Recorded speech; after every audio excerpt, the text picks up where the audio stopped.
hi, and welcome. Let's just jump into this. Okay, change of pace for videos. I figured I'd do something about some guitar stuff and some musician stuff. And 2023, maybe some of the stuff I'm going to try to do musically, however you want to say it. And I figured, well, I'll use my girls and guitars folders. Why not? Because, chicks with guitars is cool.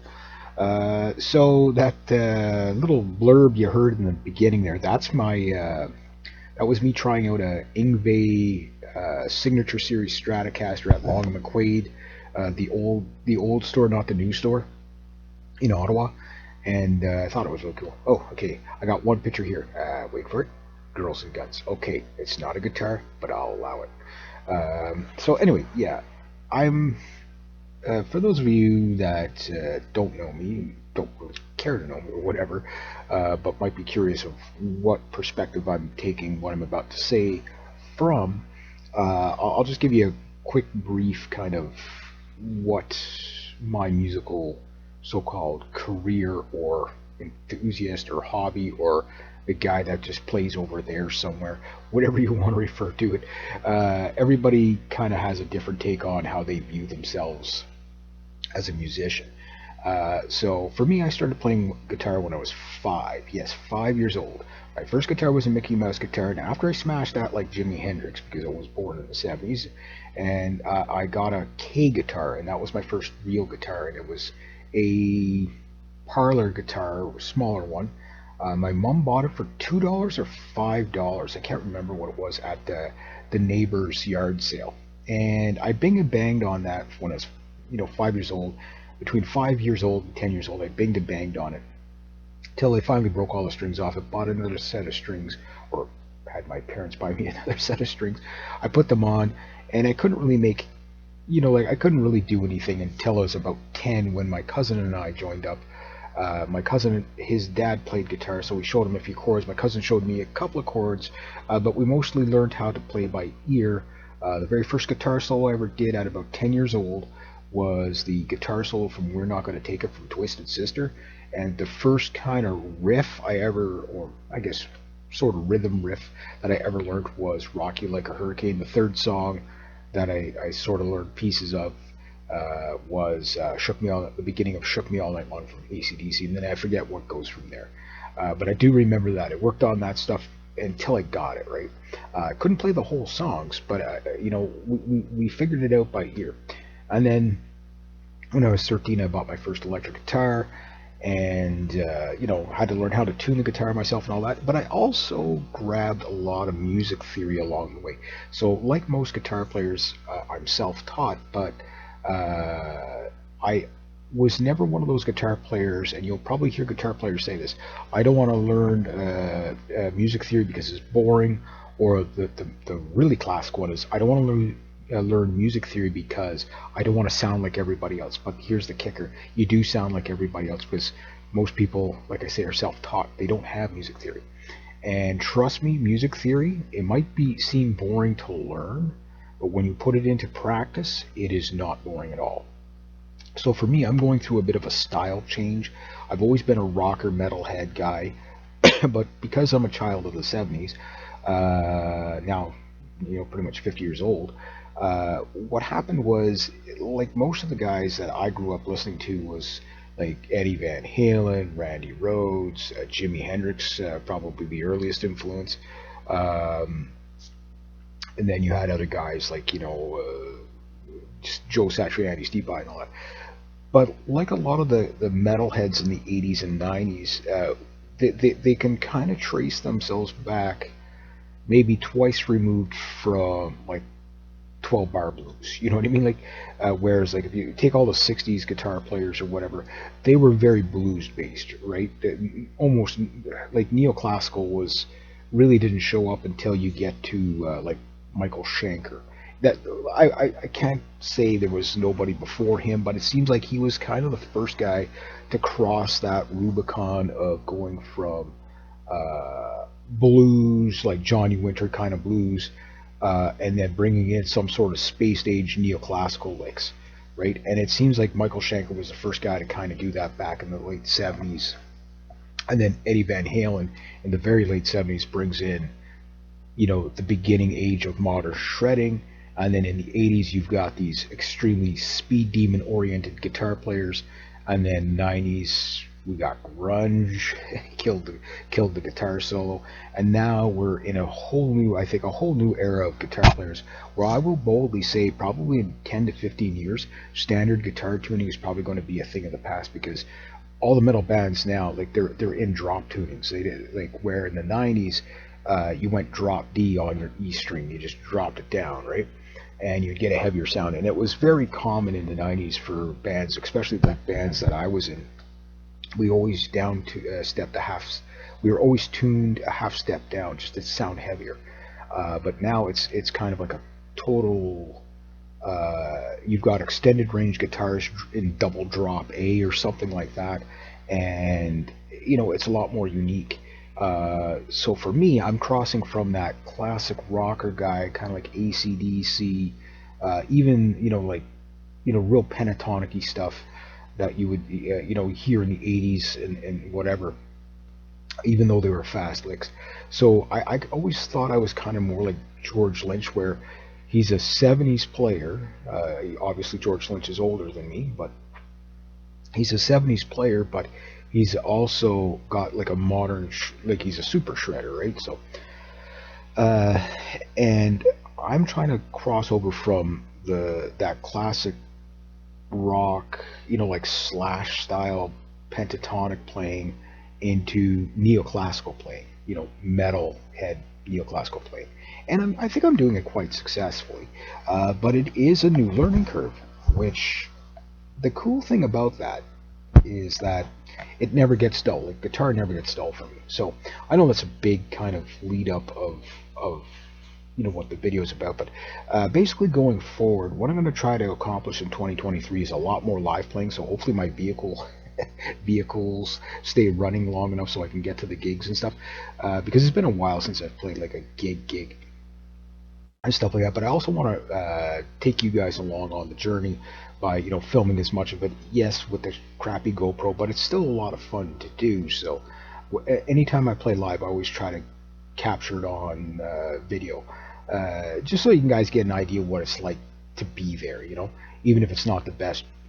Best sound or the best whatever, it just kind of brings you along with it, because I enjoy it a lot. And 2023 or 2022 was the first time I got back on stage in like 2 years, and a lot of musicians, much more prominent musicians than me for sure.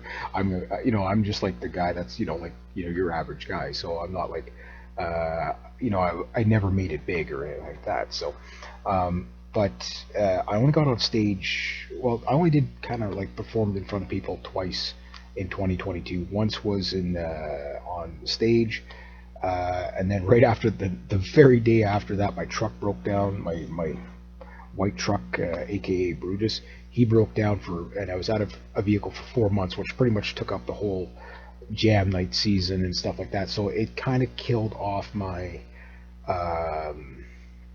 ambitions of meeting other musicians and getting more projects, and that's one of the big things I really wanted to do. I do have a female singer, but she's very, very busy. Like, she has 2 boys, she's got a business that she's running, and plus she's helping a friend renovate and all that, so I can't really collab with her as much as I would like. And this is the time of year where we would normally do something like that, but the problem is she's just way too busy, and then in the summertime I'm way too busy as well. So it's like I'm going to try to collaborate with other people as well. So you're probably going to see on this channel some collaborations with other musicians, mostly acoustic stuff, just because it's the easiest to get away with. It's in, well, this day and age, or even in the past, I can speak, even in the past, it's always been difficult to start a band. No matter who you are, where you are, it's always hard to start a band. Now, if you're a teenager, that's the easiest time you're ever going to get in a band, because you're always around your buddies, and you're at school, and you're doing that. But as soon as you get out into the workforce, and you're making ends meet and stuff like that. What ends up happening is you got to do the adulting thing, which kind of sucks, especially when you're really childish like myself. It sucks to to have to adult, but you have to do it, right? And when you do that, the problem you run into is getting people together. So, for example, a couple of years ago, uh, I was jamming with a band called the Blind Pig Patrons. Now, I was not one of their band members. I was just jamming with them, and some of the guys I went to high school with, the drummer, the bass player, I didn't. I just met them. They were younger than me and Jason, who went to school together, the guitar player. But these guys, they're never gonna they were never gonna leave the garage, so to speak.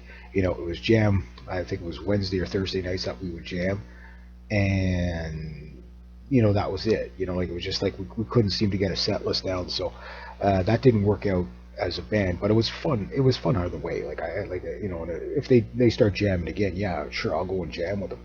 But what my goal is to play live in front of like one place I go to is called the Cafe 1870, and when I go there, what happens is the place is just full of musicians, right? So your odds of coming across working musicians is a lot higher. And I would like to join a band that's already sort of established, that's just looking for either a gun for hire, aka new guitar player, even temporary or full time, or a couple of guys that okay, we can go from scratch, but they've been in bands before. They're not going to take 8 months to get enough material together to be able to play, right? So that's the problem. The other problem again is getting people that have enough experience where they can learn songs quick. And I'm one of those guys like, okay, let's learn the song, let's write down the set list, go through it. Once we get it good enough, get out there. You know what I mean? And then play your first gig together, and you're like, okay, yeah, we did this one, we didn't do that one. Drop that song, bring in this song, whatever, and you keep cycling it like that. And that works very well too. But it's hard to find guys that can do that. So a lot of times you're dealing with guys that don't play as they've been playing for years, but they only play like once a week, once a month. You know what I mean? They haven't touched the guitar in 6 months, kind of thing, and they're rusty, right? So they don't pick up songs really quick. So for me, I play every single day, even if it's only for like 5 minutes here, 10 minutes there. Uh, I'm always playing something. I'm always working on something, right? So I need people that are like, at least to that level. And it doesn't mean I'm the best in the world, or like I'm not saying that. I'm saying that you need somebody that people that can grasp things really quickly, so that you can get going and all that. But rather than just playing bars, I want to play like festivals and stuff like that, because usually A, you get bigger crowds, and B, it's outdoor stages are hit and miss. It's too hot, too cold, raining, or too windy, or there's flies or something like that. There's usually always something that makes outdoor playing not as desirable as you would like. But when you play outdoors, what's great is that when it is nice out, it's just fantastic. You stand there in your shorts and you just enjoy the weather. And I always prefer like an outdoor gig. It's cool, especially if you got a big audience in front of you, right? But yeah, so I'd like to get into more festivals and stuff. But if I can't do that, because the world is still in a kind of a strange uh, place right now, where you can move around, you can get playing here, playing there, but the economy's really rough, so not every place wants to hire a band or whatever. And I remember back in the '90s, so that's the last time I was in a band that I actually belonged to. It was a band called Syndicate, and had the bass player from Annihilator, Dave. Scott was the drummer, and I still talk to those guys too, and the other guitar player, Mike. Him and I talk every now and then, but we haven't seen each other in years. And the guys are scattered between, Ottawa and Toronto, and up, meet on the outs, about an hour out of Ottawa. And Stacy, the lead singer, she's kind of, I think she fell off the planet or something. Uh, nobody knows where she is. So the odds of getting that band back together is like, it never happened, so to speak. But the interesting thing is we started out roughly about the same time as Nightwish, and I always wondered, it was cool because she had a 3 octave range voice, right? And I know we were rough in the beginning because not so much because we were younger, but we were all good playing musicians, but we partied a little too hard, like we'd drink too much. So the first set was usually played correctly and on time, and things got a little bit wobbly in the second set, and by usually the last 3 or 4 songs it was like, okay, can you guys still stand up? Oh yeah, yeah, we're good. That was always the rule. You could drink as much as you want as long as you can still stand up and play your instrument. But yeah, we did sound good. We opened for April Wine one night in a place called Grand Central. It was a huge stage there. Stage was like almost 30 feet long. It was for a bar. That's pretty big. Like most bars, you got to watch you don't poke somebody's eye out with the end of your guitar, right? And it was a really great PA system. Another bar we used to play, it was in Hull, Quebec. It was called the Roxanne's, and it was kind of like uh, similar to the Roxy in Los Angeles, which I'd been to that bar too, but instead of without the celebrities, it was metalhead rockers and metalheads and whatever, but no celebrities, but people like Ingve played there. I saw Slick Toxic and what do you call it? I think Megadeth played there at one time too. There was all kinds of like big bands that played there once in a while. It was this tiny little bar. It was kind of like a slice of heaven in a moment in time that'll never ever come back again. But I was glad to be a part of it anyway. And I got to play there lots. And I remember the PA, the Rick Smithers was the name of the guy, the sound guy. And he was like, every time I'd come out with my Hammer Diablo guitar, he's like, dude, that's the best sounding guitar I've ever heard in my life. And I did have a really cool sound. They had like a 13,000 watt PA system in there, so it was a lot of fun.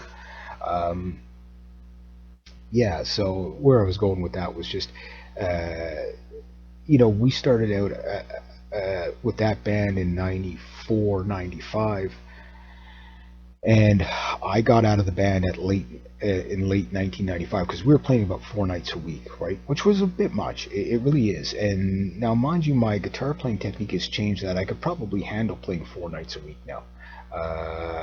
Like even 3 hours a night. Your hands would get sore, but when your technique changes for the better, uh, you don't stress your hands as much. And that's one thing I learned about playing a lot is don't stress your hands. Plus, I do play a lot of acoustic guitar.